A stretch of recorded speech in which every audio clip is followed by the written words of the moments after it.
David, fantastic to meet you with Hi. Wisper Bikes. Give us just a bit of background about, obviously, yourself, as we discussed, about the bike itself. Why is it so special? Okay, well, I've been a businessman and entrepreneur for many years. I had my first business when I was 26.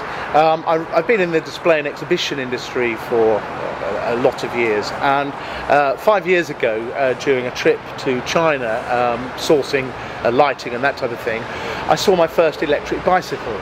And I noticed the number of electric bicycles that were being used in Shanghai very effectively, and I thought, hang on, this could be a very good idea for UK. I'd not heard of an electric bicycle until that time, and in fact I'm not even a cyclist, as you can see. I'm not a great cyclist, but I just like the whole concept of an electric bike, and I thought this could work, especially with the price of petrol going up, and congestion charges, massive parking charges in the city. So a partner and I went back out to China a few weeks later, specifically to meet bicycle and electric bicycle factories. And we started to bring in cheap electric bicycles from China, which were a dead loss and a real failure, and we got our fingers burnt. So we went back out to China again, and this time we started developing our own bicycle with a Chinese factory, a very superb Chinese factory that manufacture BMW bearings, and really a top company.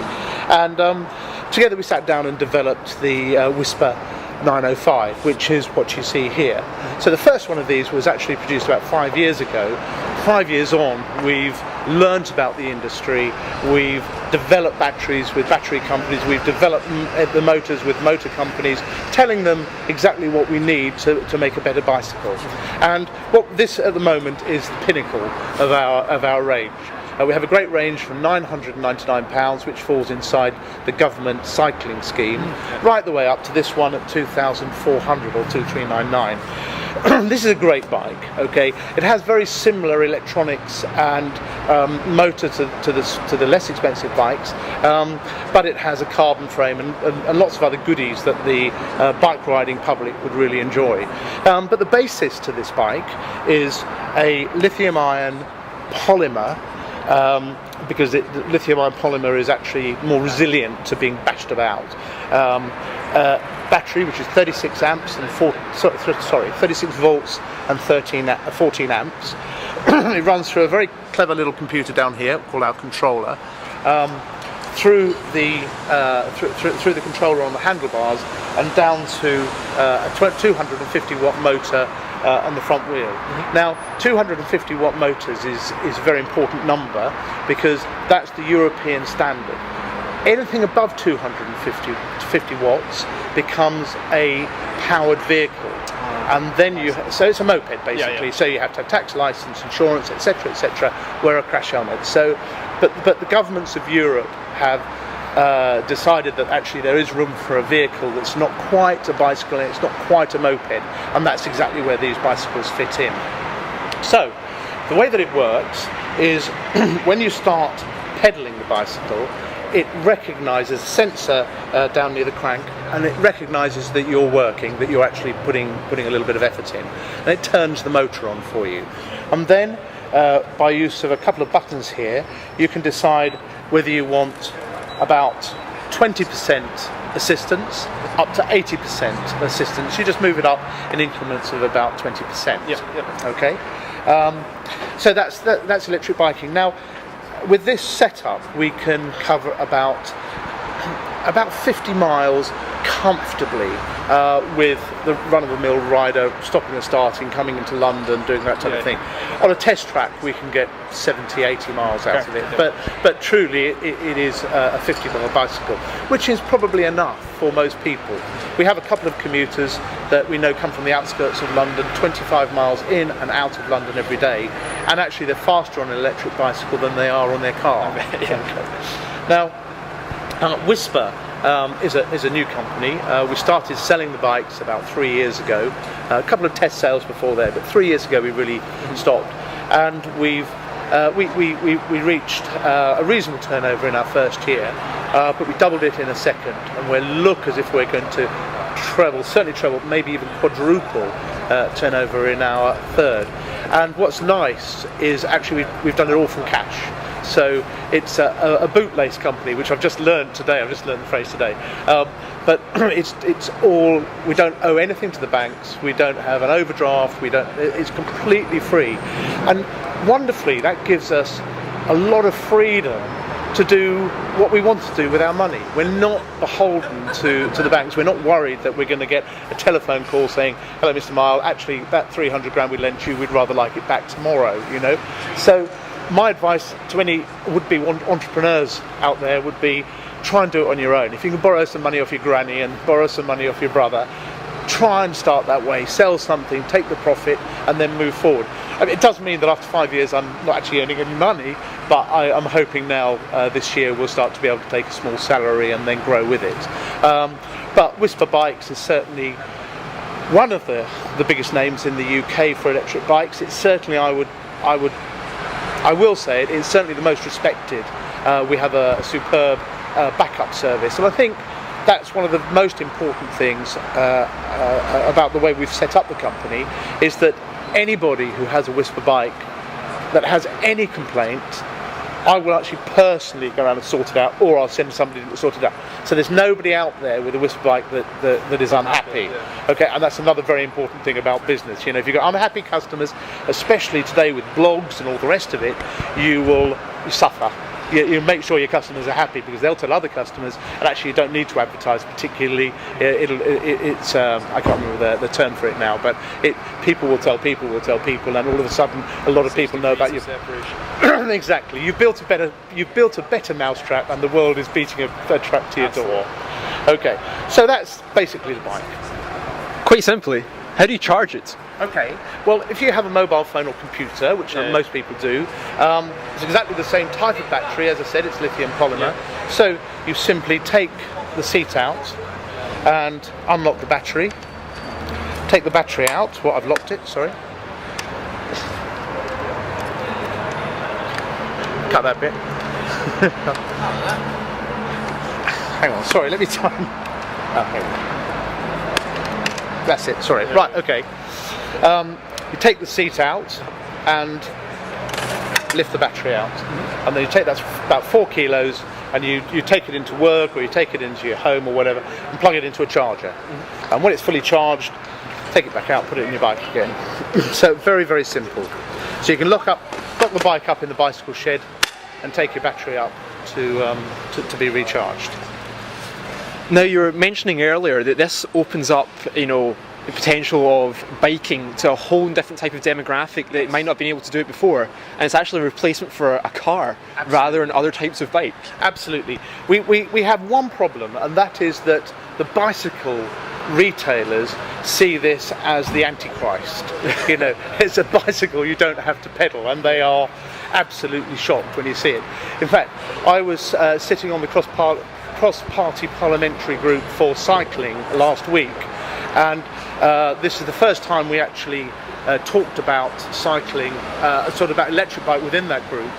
And when my partner actually opened his mouth and mentioned electric bike, you could have really heard a pin drop. You know, it was shock, horror, electric bike. You know, but I started talking about it, and the benefits to health.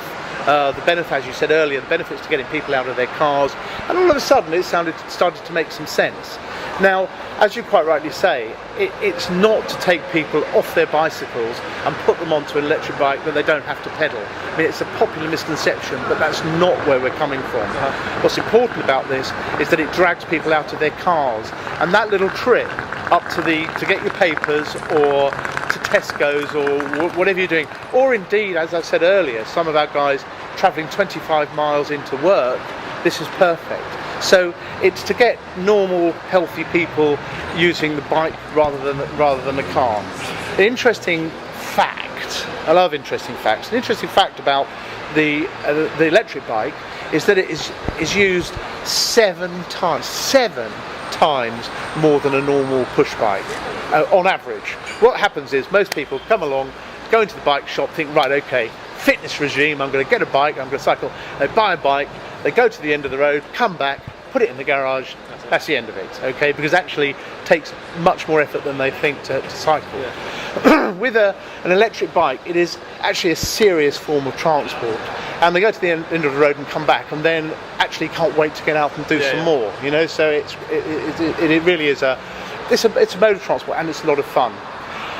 It has the advantages of a bicycle, i.e. it gets you into the open air. It removes cars and congestion from the road. It actually enables you to talk to people rather than flash past in your sealed environment. So you have all the advantages of cycling, but of course you get a little bit of help as well.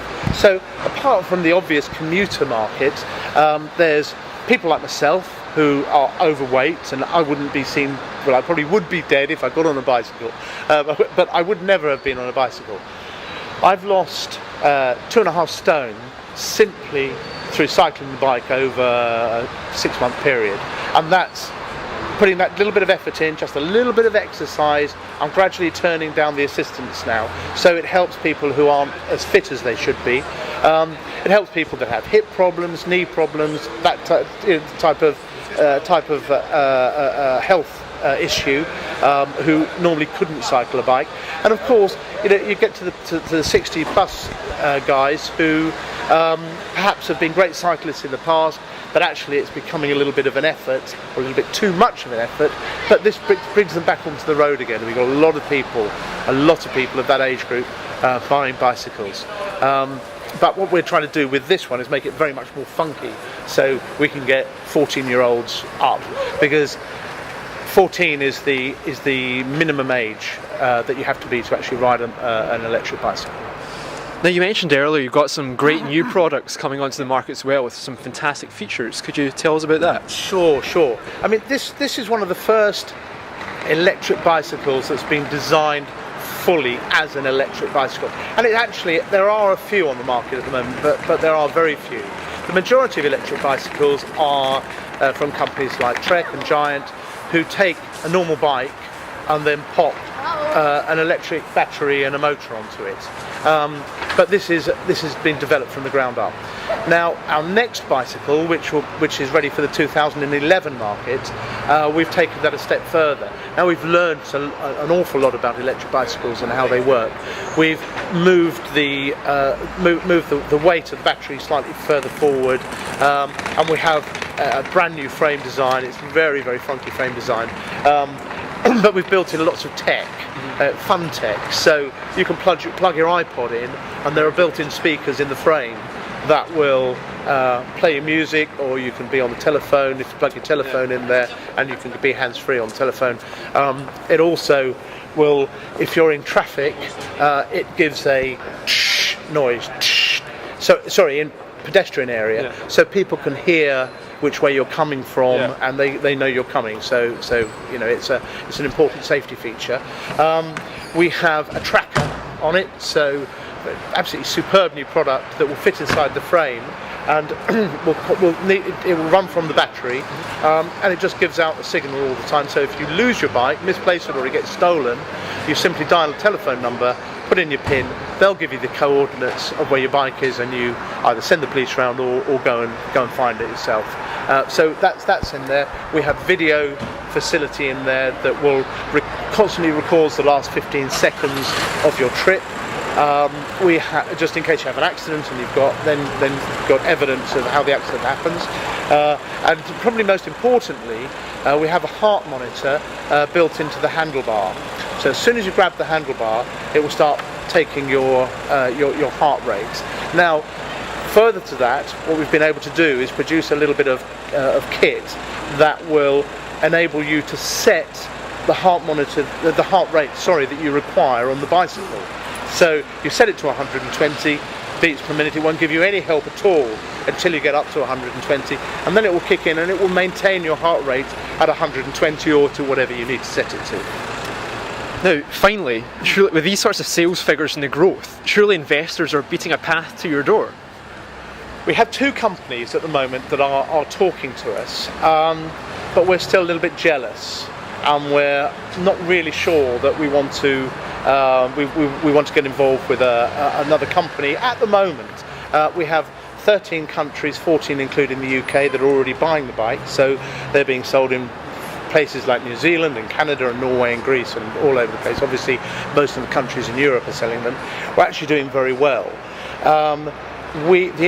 The type of investor we would talk to is somebody that's going to add value to the company, bring technology, bring a way to market or something like that. But we're not interested in cash at all. It would be, obviously cash would be involved, but we'd be looking for somebody to add value to the company.